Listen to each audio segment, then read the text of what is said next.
Shalom. The Parashat of this coming Shabbat is Parashat Vayetseh Yaakov, and I would like to speak about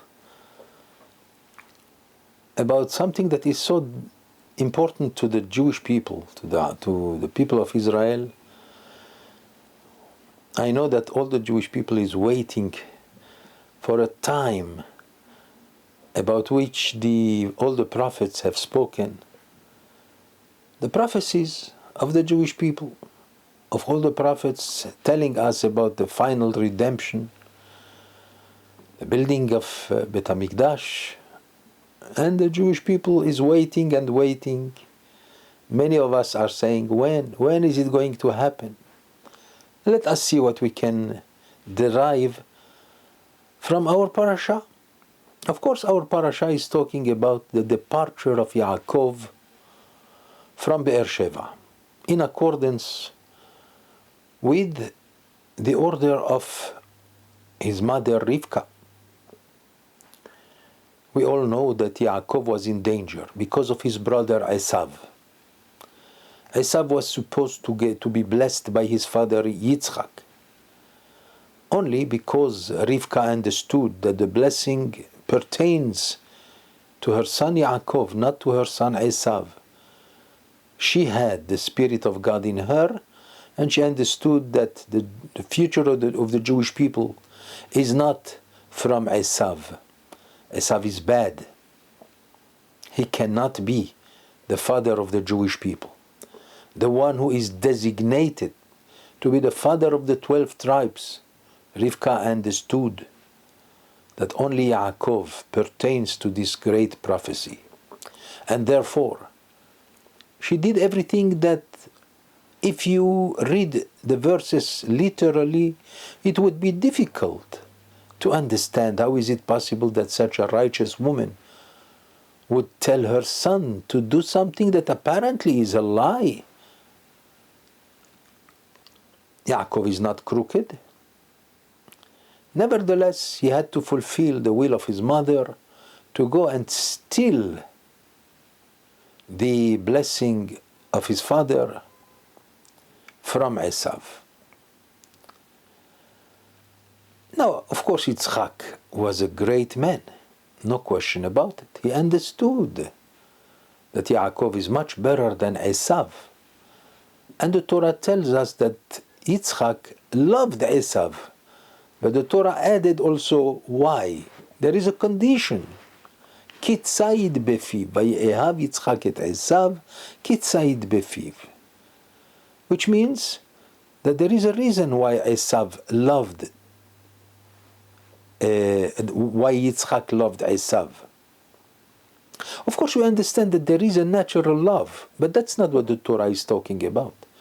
The Torah is never talking about things that are natural, that are given to everyone with nature. Now, of course, every father loves his son, no matter how he is. But here, the Torah specifies the fact that he loves Esav because Esav had a habit to bring food to his father, to prepare food for him. And our sages said that Esav respected and honored his father very much, beyond any measures. But I don't want to discuss that now, because that's another kind of lecture. So Yitzchak thought that maybe through the merit of the mitzvah of honoring one's parents, maybe he will grow to become better. Therefore, he planned to give him the bracha. Rivka was deeper than Yitzchak, her husband. She understood that Esav is not going to be any good. And therefore she decided firmly, vehemently, it is Yaakov who deserves the blessing of Yitzchak. You have to understand that the blessing of Yitzchak is not the blessing of any rabbi who says, Mi sheberach avotenu hakadoshim v'hateorim. The blessing of Yitzchak is the future of the Jewish people. We are not talking about any simple human being. We're talking about Yitzchak, our father, who has given his life through the Akedah, through the binding that is known as the binding of Yitzchak. We all know that. And therefore, Yaakov came, hesitantly, of course, and trying to find the proper expression not to be considered a regular liar. Therefore, when Yitzchak, he was blind. So he said, who are you? The Torah says, Vayomer Ani. Anochi Esav Bechorecha. Yaakov is lying, apparently, and he's saying, Anochi, I am, Esav, your first son, Esav Bechorecha. But our sages say it was not a lie, because he says, Vayomer Anochi, I am who I am, which means I am Yaakov. But Esav is your first son. Now it's up to you to understand it any way you want, but that's not the point. The point is that the goal justifies the whole procedure. It is the future of the Jewish people, no question about it. The future of the world. And that's the reason why Rivka insisted on her son to do what he has to do, to snatch the blessing of his father Yaakov and to take it away from Esav. And that's what happened. At the end, what did we read in last week's parasha?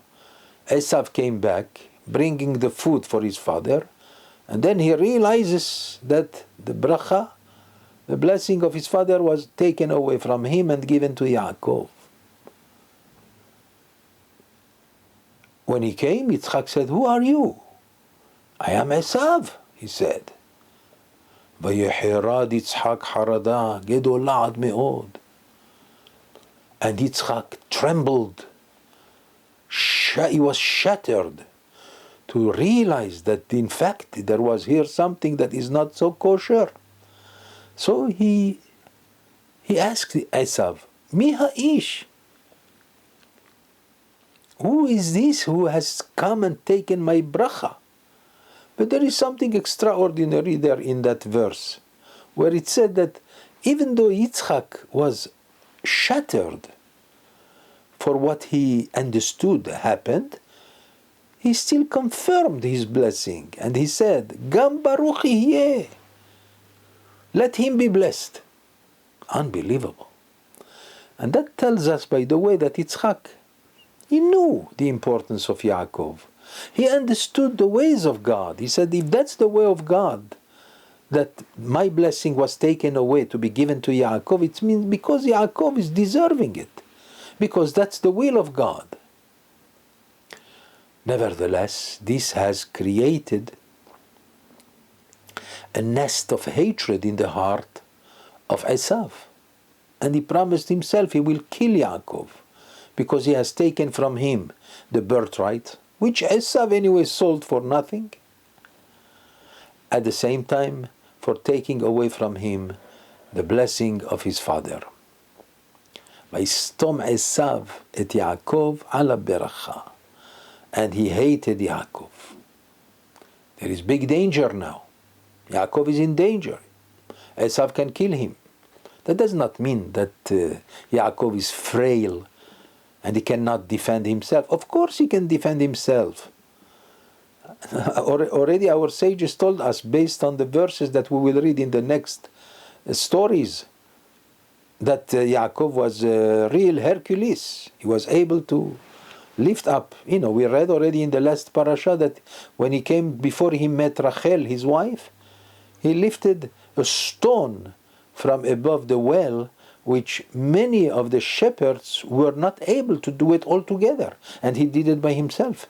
And that shows the great strength of Yaakov. The problem is that Yaakov doesn't want to kill, doesn't want to defend himself against Esav, because it means he would have to kill his brother. He doesn't want that.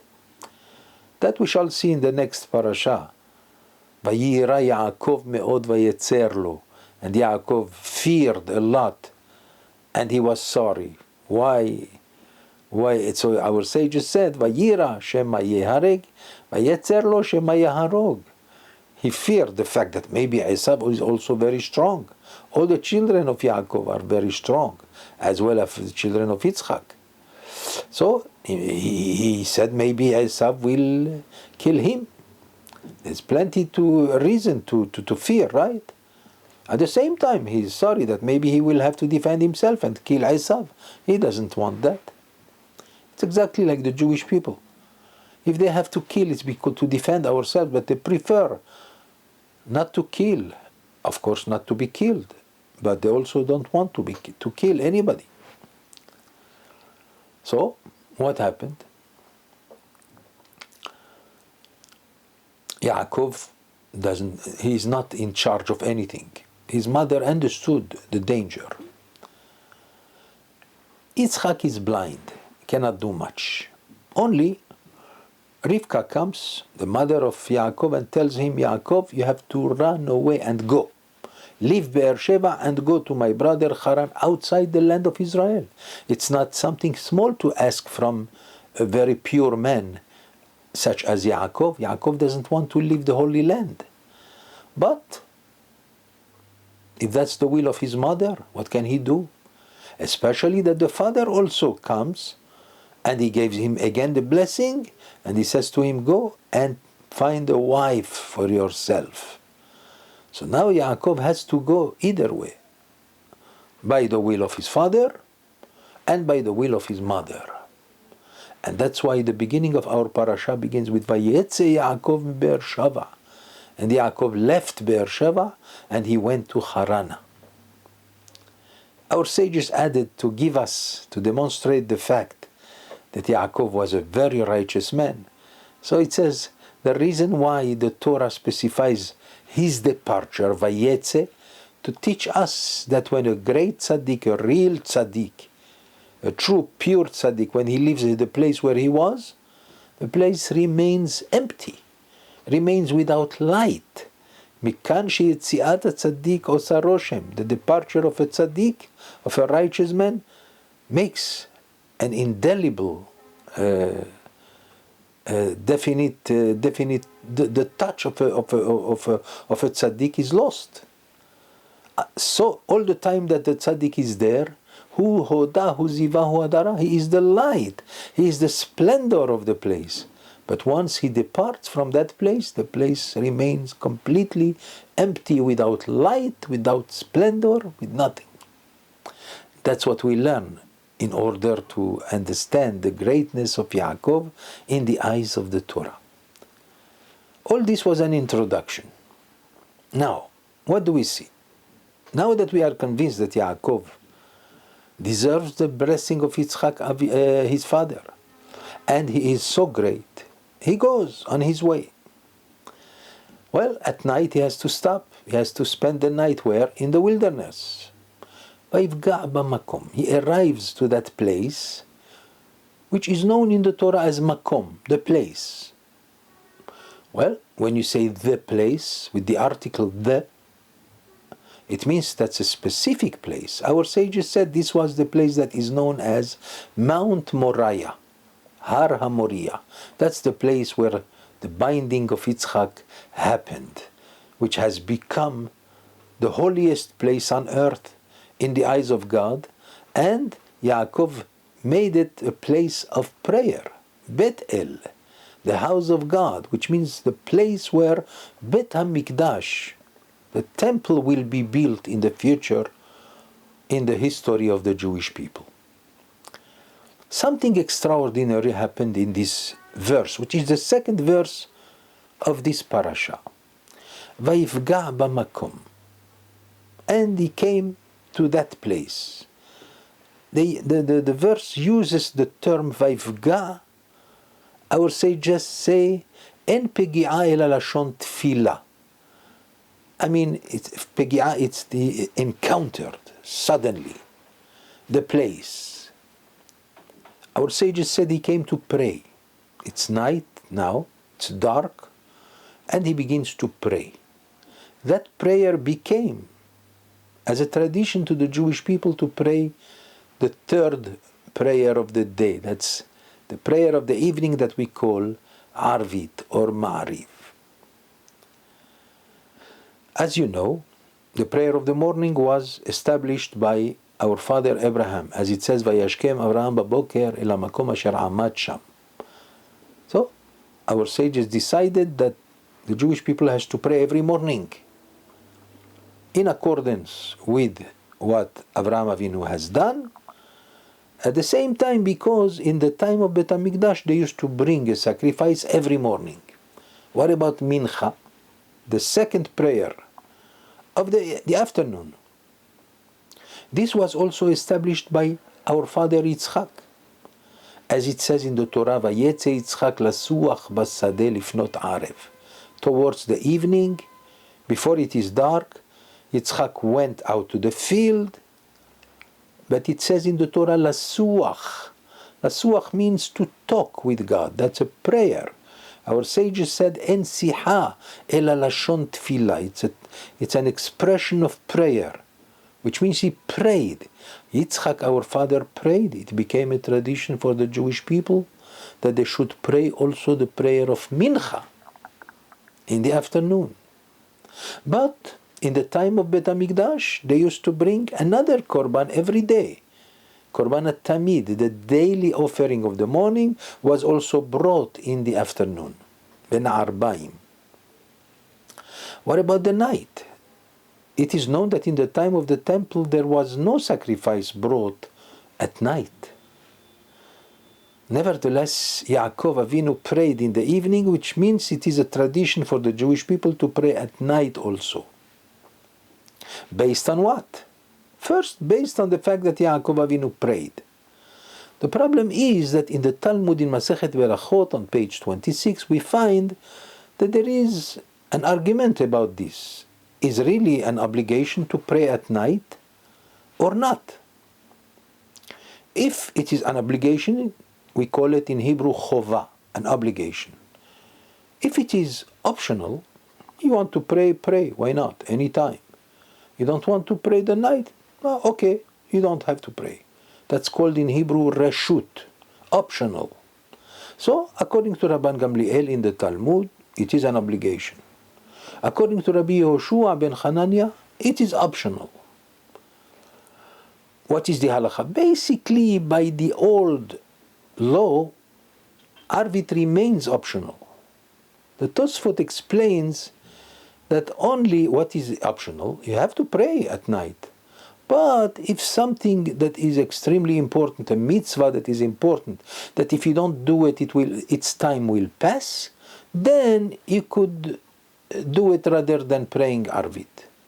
Nevertheless, in most of the generations for the Jewish people, the law of Arvit became a law, which means the halacha goes according to Rabban Gamliel that it is an obligation. The problem is, why the hesitation? Why not saying that it is an obligation without any reservations? Why saying optional at all?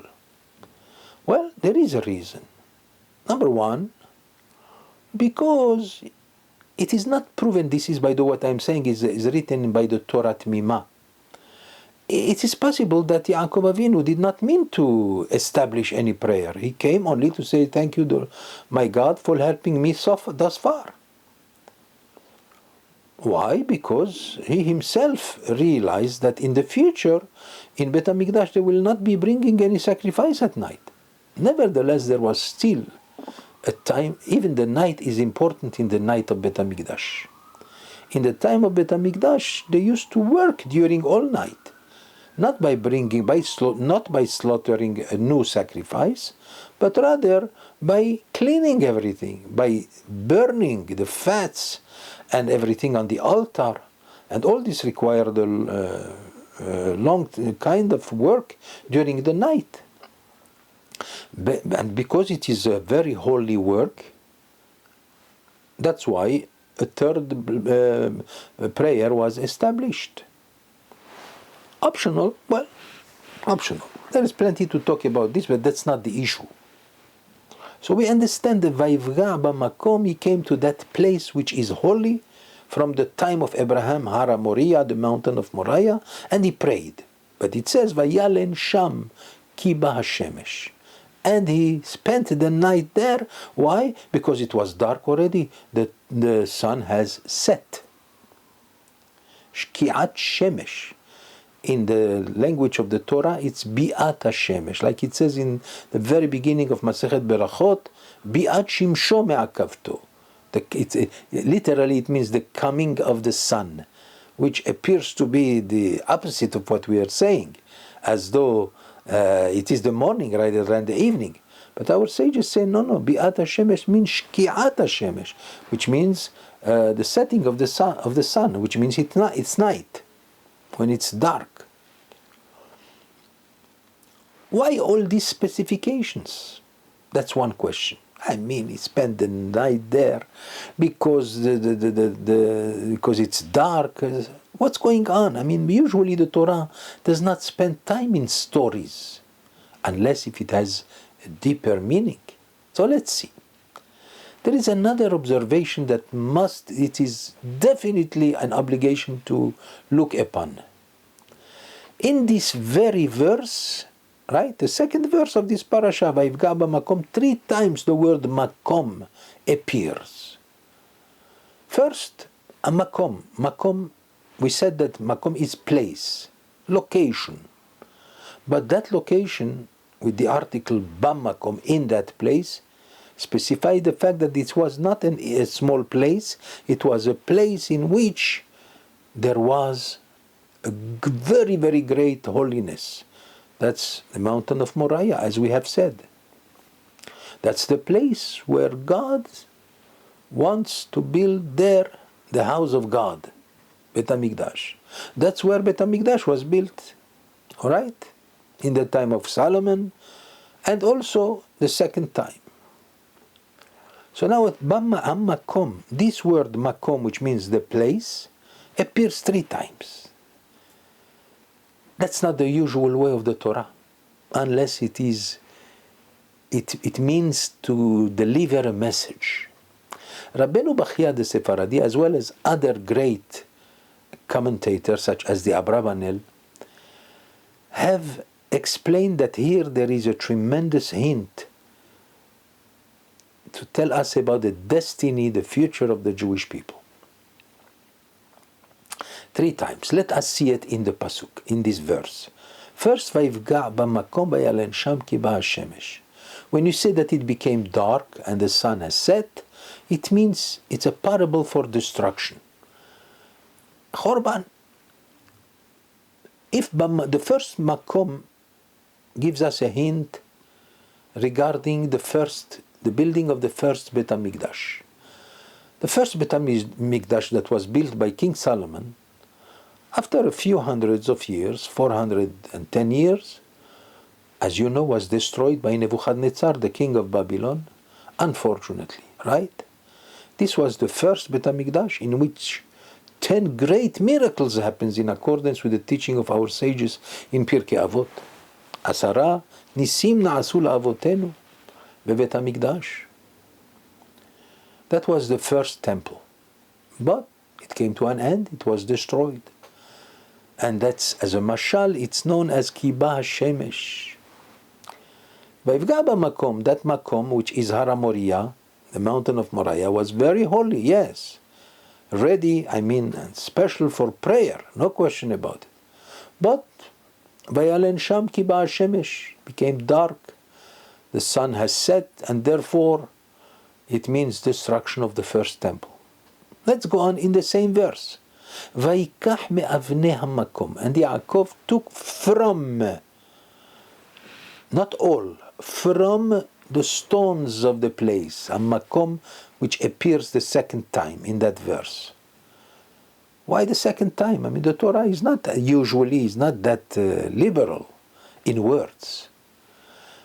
So Yaakov took from, not all, but from the avanim of the makom. So our Hachamim explain that that's the hint of the second Bet HaMikdash. As you know, after the destruction of the first temple, 70 years later, Jews were permitted by King Ahasuerus and King Koresh to go back to rebuild the second temple in the land of Israel. Only 50,000 Jews left Babel, I mean, there was great prosperity for the Jews at that time. So only 50,000 under the leadership of Yehoshua HaKohen and Zerubbabel and Ezra HaSofer, they went to rebuild the second Bet HaMikdash. So the second Bet HaMikdash was rebuilt. It was not as splendid and as the first one, spiritually talking. I mean, later on, the second Bet HaMikdash became extremely beautiful, built by Hordes, but that's something else. But the spirituality of the second Bet HaMikdash was not as great as the first one. In which way? Our sages said that the miracles that happened in the first Bet HaMikdash did happen, but only partially in the second. Some of the miracles that happened in the first one did not happen in the second one. And that appears as a hint from the words Vayikach me'avnei hamakom. He took from the stones, not all the stones. What? Hamakom, the second hamakom is the second Bet HaMikdash. Well, let's see what goes on in the third part of the same verse. Vayetseh mera'ashotav, Yaakov, he set the stones around him to protect himself from the danger of animals, wild animals, and so forth. And then he slept. Vayishkav b'makom hahu. Again, the third time the word makom, place, appears. There must be here something that is revealing something. Vayishkav, and finally he rested. Our sages said that Yaakov Avinu did not rest for 14 years. Since the time he left Beersheba, he went to the yeshiva Shem Va'ever and he studied Torah. He did not sleep at night. The first time he slept was that night. When he arrived to that place, finally he slept. And he was able to dream the famous dream, Ve'ineh sulam utzav arza. No time to discuss it now. But the third time that Hamakom, this place, appears is in the same verse. Well, the Chachamim say that this is the hint of the building of the third Bet HaMikdash. Okay. We have seen that the first one was destroyed, the sun set. The second one was not as great as the first one. Me'avnei hamakom, from the stones, not all the stones. But finally, Vayishkav, which means Yaakov Avinu finally rested. It means the Jewish people finally will rest after so many tribulations throughout the centuries, 2,000 years of anti-Semitism and hatred and massacres and persecutions and whatnot. The Jewish people went through so much more than any other nations. No other nation could have remain in existence after so many terrible things that happened to it. During the exile of 2,000 years, the Jewish people made it so far, and we are still alive. The existence of the Jewish people is something phenomenal that raises the eyebrows of people. What is it that makes this nation survive despite everything that happened to it from all the nations? When? And the question is, when is the Jewish people going to rest? Some people think now that we have the state of Israel. Yes, of course, it's the beginning of a great time for the Jewish people. Finally, that is true, especially after the Holocaust. But there is still hatred. The nations still hate us for no reason, anti-Semitism. We still have war with our neighbors, the Arabs. Yeah, there are lights here and there, maybe some peace here and there, but still, it's not so sure. But everyone feels that it's coming. It's coming. The final respite, the final calm of the Jewish people, that the Jewish people deserve so much to finally sit in its land and to finally sleep from all the tribulations that it went through. This time is coming. Everybody knows it. We know it. And you know what? The nations also know it. Perhaps that's the reason why there is still anti-Semitism, jealousy, They don't want this to happen, but they know it's happening. The third temple? How is it possible? The third temple? Wow. Yeah, apparently in this verse it says the third time b'makom. The hint is the third Bet HaMikdash. Yeah, but what's going to be? Maybe the third Bet HaMikdash also will be destroyed like the first and the second. No. Vayishkav b'makom hahu. Finally, Yaakov rested and he slept in that place, which means a final repos, a final sleep. No more problems. The Jewish people will finally be in its land when surrounded by the nations who love him and help him, since the nation of Israel is going to become again what was promised from the very beginning, light to all the nations. Now let's see it here. One more word. It says here that Yaakov slept. Now we know what it means. And he dreamt. And God appeared to him. And God is blessing him. But the blessing is a little bit speculative. God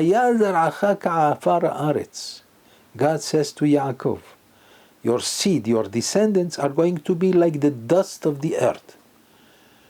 Very nice. Now it seems to be a blessing, but it looks like if it is a curse. What do you mean to be like the dust of the earth? I mean, you mean to say that we are going to be numerous more than any nation? That's not true. We are still the fewest of all the nations. So what do you mean by afar haaretz, the dust of the earth? Well, and then after ufaratzta, then you will come, you will appear with great force. Yamma, v'kedma, v'tzafona, v'nigma, to every direction. V'nivrechu becha kol mishpechot adama. And then all the nations of the world will be blessed because of you. Amazing. First you are like the dust. What is the dust? The dust is the earth upon which everyone tramples. Perhaps it means the Jewish people, who has been trampled by every nation. For 2,000 years and more, we have been trampled upon. We have been massacred and persecuted. We were the dust of the earth. But there is a promise, don't worry. After that, the great commentator, the Sforno, one of the great commentators of the Torah, is saying those words. He says, this pasuk tells us that after a long time that you are considered the dust of the earth, you will finally appear and you will be strong and you will become the source of the blessing of the world. And if you ask yourself, how did we succeed to survive? Next pasuk, Ve'ine anochi imach. God says, yes, you are going to be for a long time the dust of the earth. You will suffer a lot, but you will not perish. You know why? Ve'ine anochi imach, because I will be with you. Ushmarticha bechol asher telech, and I shall protect you in every way you will, wherever you go. Yes, you will suffer. I cannot deny that. You will die. Many will die. Many will be assimilated. Maybe will disappear. Maybe will be taken in captivity. But you will remain alive. And at the end, v'ashivoticha el ha'adama azot. You will see that I will bring you back to your land, this land. You want to know why? Ki lo e'ezovcha. I shall not abandon you. God never abandoned the Jewish people. Despite everything that we went through, we are still alive, which is tremendous riddle for all the nations. How is it possible that we are still alive? God says, I will not abandon you and I will not be tranquil and calm down until I will do everything that I have promised from the very beginning. Now imagine, it's amazing how these few verses are telling us the destiny of the Jewish people. We are now in that time in which we can hope for, because we see the signs already. We see that there is such a possibility. But HaMikdash is going to be rebuilt the third time. and the promise it will not be destroyed anymore. And finally the Jewish people will come to its final tranquility and calm. No more hated by the Goyim. No more persecuted. This is something we are waiting for.